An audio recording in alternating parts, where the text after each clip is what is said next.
大家好，歡迎收睇呢一集。讀聖經嗰時，有冇發現一個好古怪嘅現象？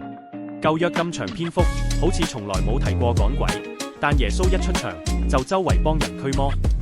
最奇嘅係，當時啲人完全唔覺得被鬼附有咩咁出奇，連班門徒都睇到呆咗，只係因為連最兇猛嘅污鬼喺耶穌面前都要跪低服咗佢。睇到呢度，最核心嘅問題嚟啦，到底聖經所講嘅鬼究竟係啲咩？舊約又係咪真係冇提過？如果你以為舊約只係講歷史、律法同道理，咁就錯啦。只要用希伯來原文去睇舊約，你就會發現一個精彩到好似魔界咁嘅神話世界，裏面充滿咗一啲被譯做偉人或者巨人嘅神秘存在。佢哋唔單止體型大、力大無窮，更係性格殘暴，地上所有罪惡同黑暗勢力嘅源頭，甚至同拜偶像有直接關係。最震撼嘅係，連新約耶穌趕鬼背後都同呢班巨人大有淵源。今日我哋就會由希伯來聖經嘅原文出發，同大家一齊拆解呢班神秘偉人嘅秘密。想知佢哋同耶穌趕鬼有咩關係？記得睇到最後，同埋即刻訂閱我哋嘅 channel 啦。首先要講嘅一定係最出名嘅偉人 Nephilim。雖然呢個字喺成部聖經入面只係出現過2次，分別係創世記第6章4節同埋民數記第13章33節，但佢嘅影響力絕對係核彈級。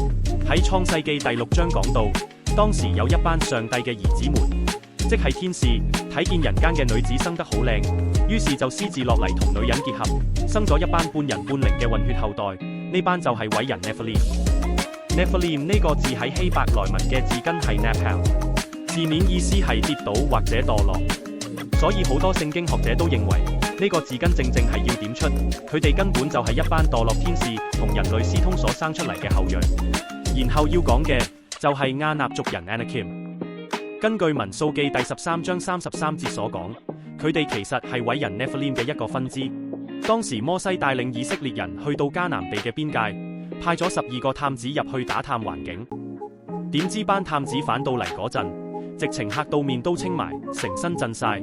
佢哋話喺入面見到亞納族人，仲形容對方根本就係 Nephilim 嘅後裔。班探子話喺呢班巨人面前，我哋矮到好似一隻隻蚱蜢咁，而佢哋睇我哋都係一樣。Anakim 呢個字喺原文有長條頸或者戴住頸鏈嘅人嘅意思。佢哋當時主要聚居喺希伯倫一帶。不過呢度就帶出咗一個喺神學界幾百年嚟都爭論不休嘅大謎題。如果當初挪亞洪水真係淹沒咗全世界，消滅咗所有罪惡，點解洪水過後竟然仲會有 Nephilim 出現？到底係唔係洪水之後又有另一批天使集體墮落，再同人類生仔？定係當初嗰場洪水其實根本冇殺得晒所有嘅 Nephilim？ 呢個問題直到今日都未有一個一致嘅標準答案。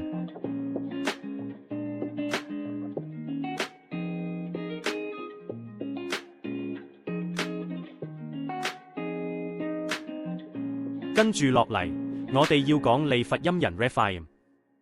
呢個字非常之神秘，喺聖經好多地方都出現過，而且佢喺唔同嘅書卷入面，居然有幾種完全唔同嘅意思。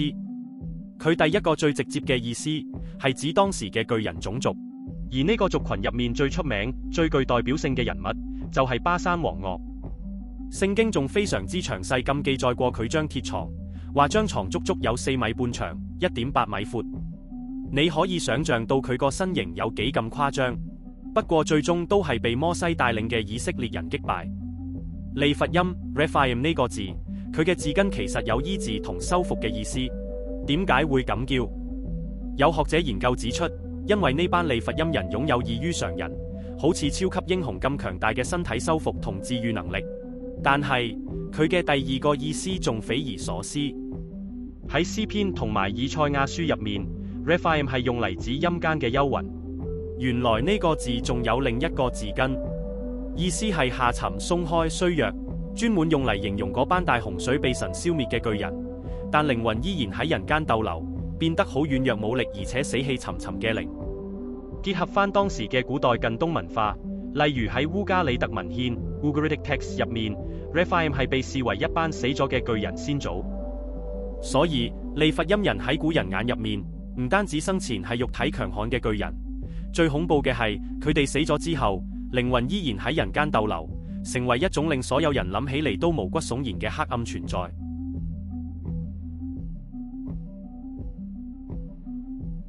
講完 Nephilim、Anakim 同 Rephaim 之後，最後我哋一定要睇埋 Gibborim 呢個字。喺好多聖經譯本入面，佢通常被譯作英武有名嘅人或者大能者。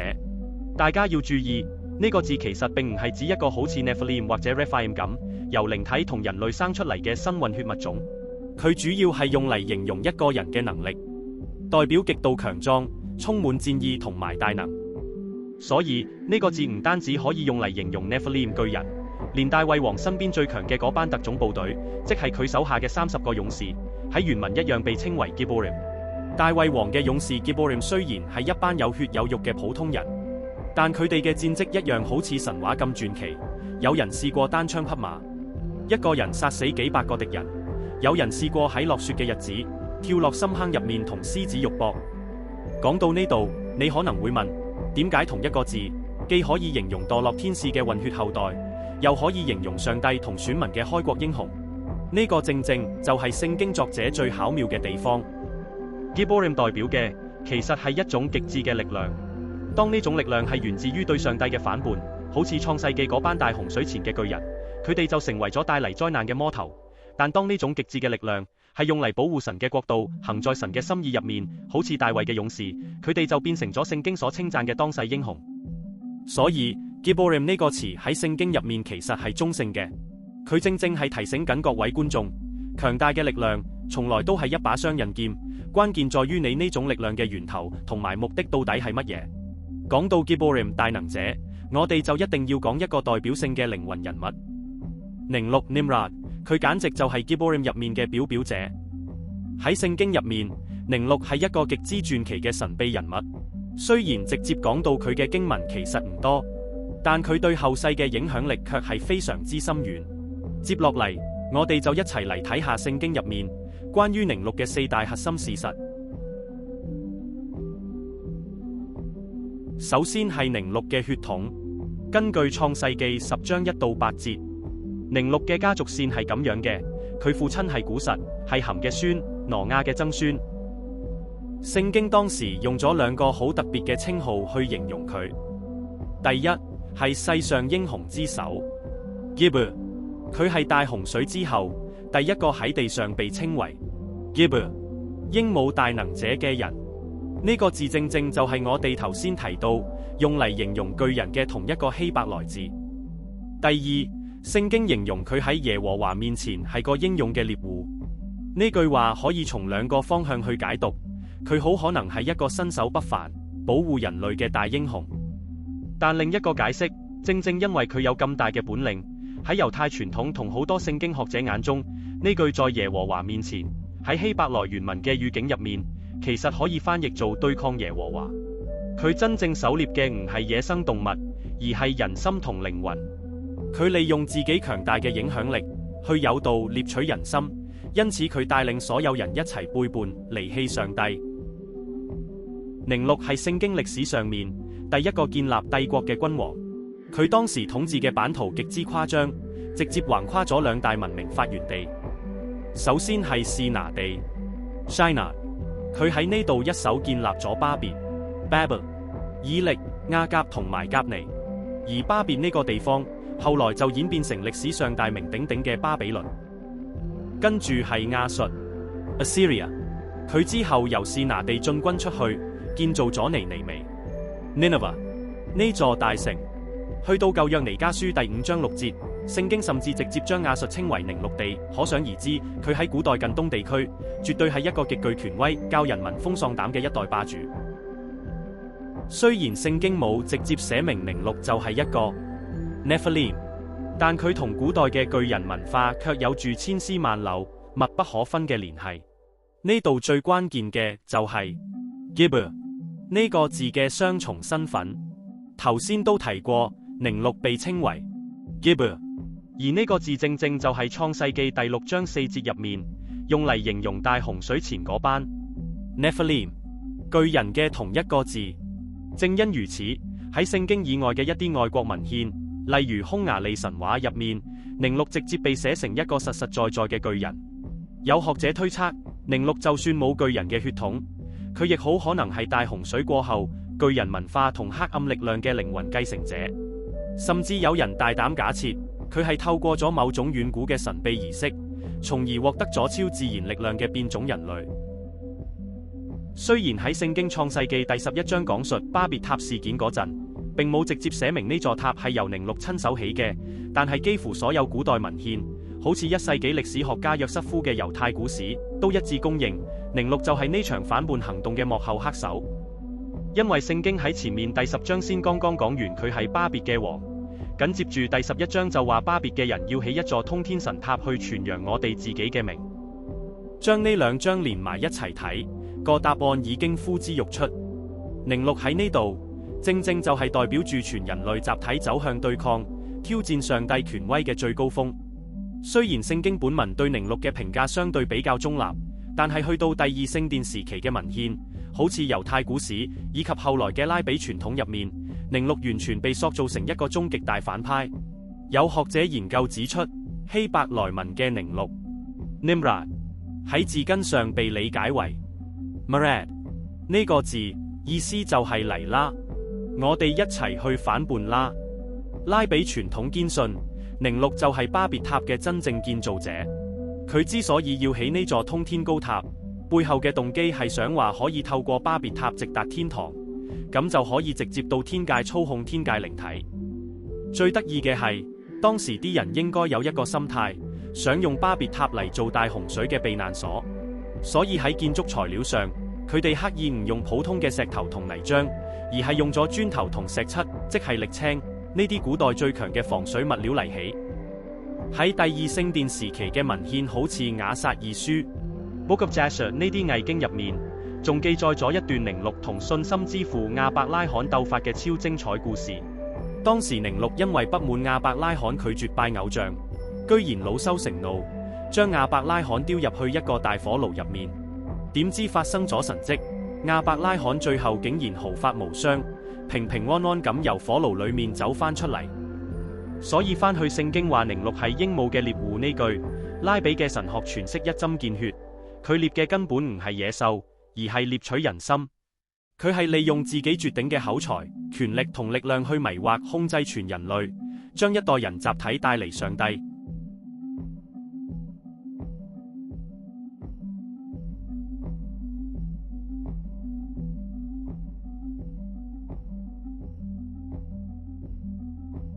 最後加上一個簡單嘅總結：大洪水之前墮落天使同人類嘅混種就係 Nephilim 偉人，大洪水之後呢啲混種以及混種死咗嘅亡靈就改為叫做 Rephaim 利弗音陰魂或死人，而 Anakim 亞納族人係 Rephaim 嘅其中一個種族。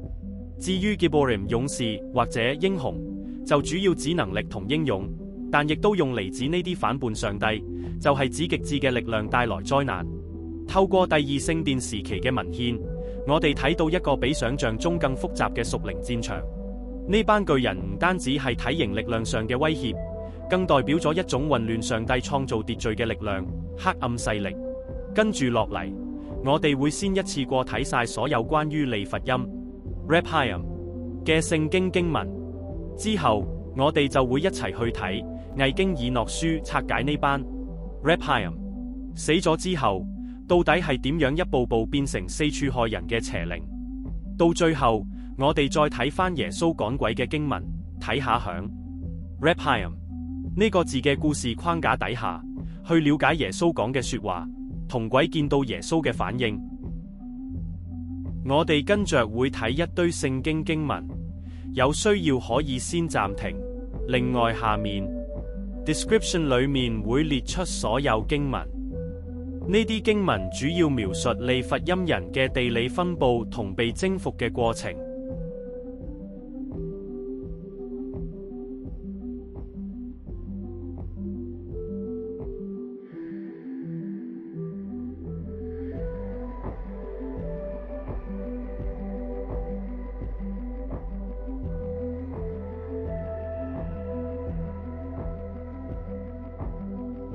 撒母耳記下5章18同歷代志上11章14章，大衛多次響利乏音谷擊敗嚟進攻嘅非利士人。撒母耳記下21章16至22節，記載咗大衛嘅僕人殺死咗4個響加特 Gath 嘅利乏音人後裔 Rapha 嘅後代，其中包括歌利亞嘅兄弟。響詩篇、約伯記、箴言、以賽亞書呢啲屍體文本中，希伯來原文 Rephaim 經常被翻譯為陰魂、幽。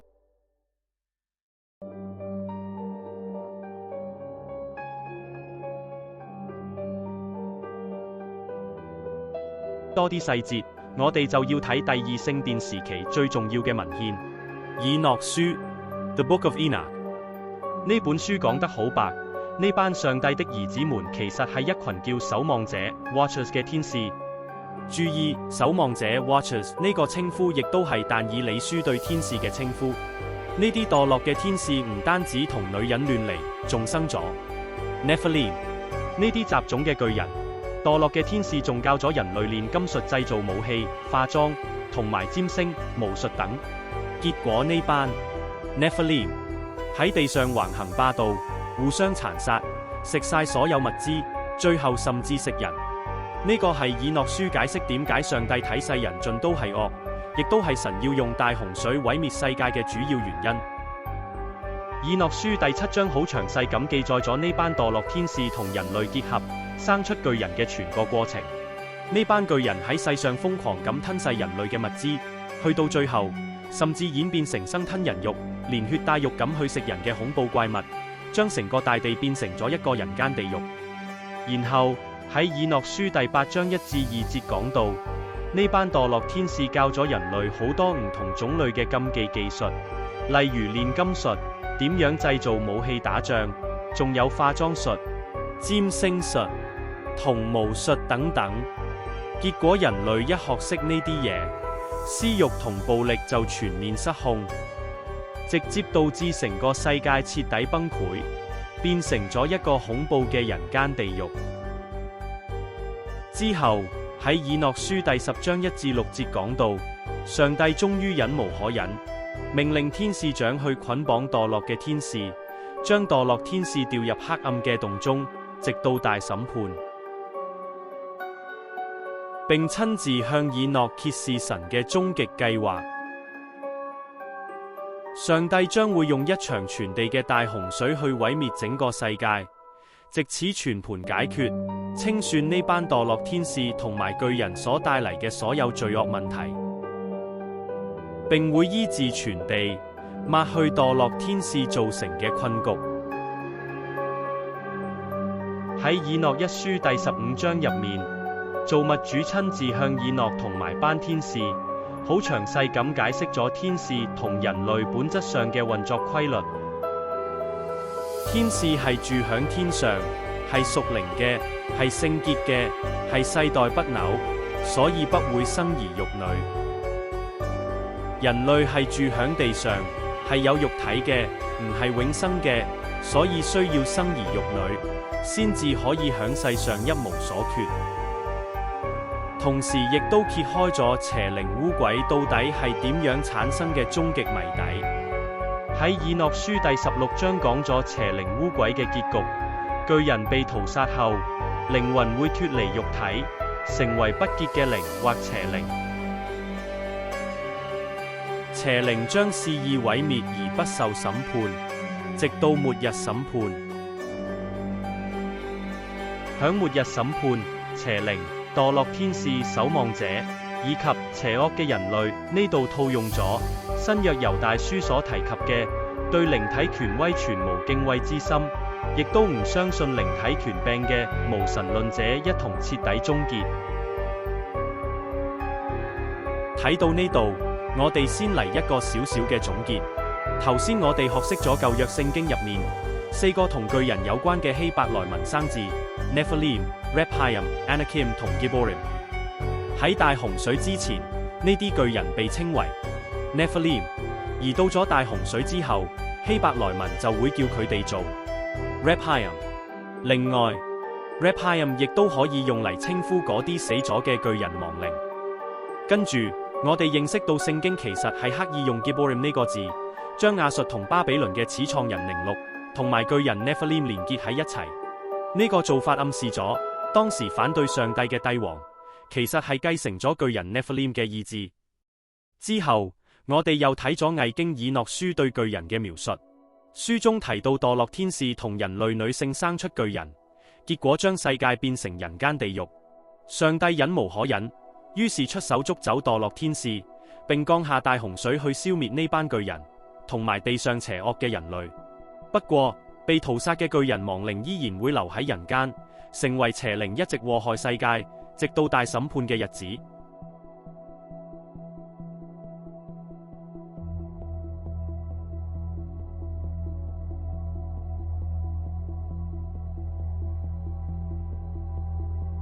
好啦，講咗咁耐，不如我哋翻去一開始嗰個問題，點解耶穌會到處趕鬼，但偏偏舊約聖經就冇講呢？如果我哋仔細分析新約入面耶穌同鬼嘅對話以及他講嘅比喻，其實可以歸納出以下7個重點。第一，邪靈係好清楚，亦能一眼認出耶穌同使徒嘅身份。第二，邪靈知自己嘅時間唔多，將來必定會受苦。第三，耶穌同使徒對鬼有絕對嘅權柄，只要一開口，甚至連使徒用過嘅物件都可以用嚟趕鬼。第四，邪靈唔係得一隻半隻，佢哋可以好多，而且有自己嘅名號。第五，邪靈都有分級數，有啲比較惡，有啲冇咁惡，而且佢哋仲會組隊聯合行動。第六，其實耶路撒冷同聖殿一直都有人趕鬼，只係舊約冇記載到。如果唔係，耶穌就唔會質問法利賽人話：你們的子弟趕鬼，又是靠着誰呢？第七，耶穌講過，趕鬼正正就代表住神的國臨到。如果我哋將舊約希伯來聖經以諾書講嘅邪靈起源，同埋新約對邪靈嘅特徵並埋一齊睇，你會發現一啲巧合嘅地方。首先，對應翻第一同第7點，點解邪靈一見到耶穌同使徒就認得？呢個應該同神嘅國度有關，因為耶穌同使徒代表神嘅國，而邪靈喺大洪水審判嗰陣已經全軍覆沒，輸咗一仗。邪靈響天國係只可以落荒而逃。另外有一啲經文可以睇出天國同趕鬼係有關嘅。響使徒行傳10章1至20節，耶穌安排咗70個人，兩個咁出去傳福音。呢度神學家會提，大家要注意，呢個福音唔係我哋一般會講嘅4律，因為嗰時耶穌都未死，又未復活，仲未有人知呢啲。事實呢70個人係傳緊天國嘅福音，就係天國近，要預備進入天國。跟住落嚟，首先耶穌教要祈禱，就係求莊稼嘅主打發工人去收佢嘅莊稼。咁呢70個人就去帶翻嚟嘅信息係，因為耶穌個名，鬼都服咗我哋，而耶穌教導係唔好因鬼服咗你哋就歡喜，要因你哋個名記錄響天上而歡喜。我嘅解讀係，天國已經登記咗呢70個人嘅名，佢哋去嘅地方就係代表神國收地，鬼自然要被趕走。所以當神國嘅代表一出現，呢班戰敗嘅邪靈自然認得。正如耶穌話，趕鬼就係神國臨在。對應第2點，邪靈知道自己將來會受苦。以諾書第16章就講過，邪靈喺地上作惡係有時限嘅，將來必定要接受最後審判。對應第3點，耶穌同使徒對鬼有絕對權柄，呢點可以解讀為神國對邪靈有絕對嘅壓制力。對應第4同第5點，邪靈數量多，有名，仲有分強弱。根據以諾書嘅解釋，邪靈原本係巨人，生前能力強大，非常高傲而且兇狠，所以化為靈體之後，實力自然有高低之分。至於第6點，趕鬼呢件事一直存在，只係舊約冇寫。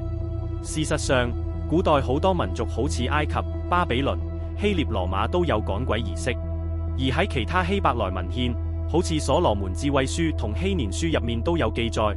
甚至提到所羅門王有一隻用嚟趕鬼嘅戒指，過程仲要配合祈禱、草藥同埋特定儀式。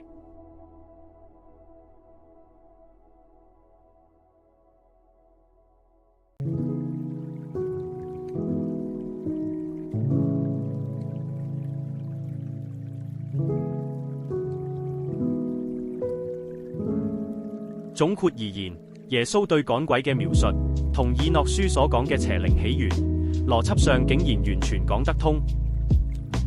不過話時話，雖然講得通，但以諾書嘅來源其實好可疑，因為呢本書大約喺主前200到100年用亞蘭文寫成，而且唔止一個版本，時間上絕對唔可能係主前3000年前嘅以諾本人寫嘅。咁點解作者要用第一人稱我嚟自稱呢？如果作者唔係以諾，但又用我嚟寫，咁呢本書本質上就係一本虛構小說。就算寫得再好再吻合，都唔可以完全相信，更絕對唔可以納入聖經正典入面。不過喺度我有一個好大膽、好瘋狂嘅奇想。聖經記載過，全人類歷史裏面有2個人係冇經歷過死亡，就直接被神接走。耶穌死過，摩西都死過，但偏偏有2個人唔使死，一個係以利亞，而另一個就係以諾。我知道呢個諗法真係大癲，但大家不妨以一個有趣嘅假說聽下。有冇一種可能，以諾書真係以諾寫嘅？正因為佢冇死到，佢一直活住，等到人類文字發展到一定水平，亦喺耶穌降生之前，舊約先知預言都實現得七七八八嘅時候，喺聖經沉默嘅400年期間，佢親手寫咗呢本以諾書呢？以上嘅內容，希望大家可以多一個知識。如果你有咩唔同意，或者有其他諗法，不妨喺下面留言，大家一齊討論下。本集嘅內容啟發來自已故希伯來聖經神學教授 Dr. Michael S. Heiser 嘅作品 Reversing Herman：The Unseen Realm。同 Demons， 想知更多有關呢方面嘅嘢，可以睇呢位神學家嘅書。多謝收睇，下集見。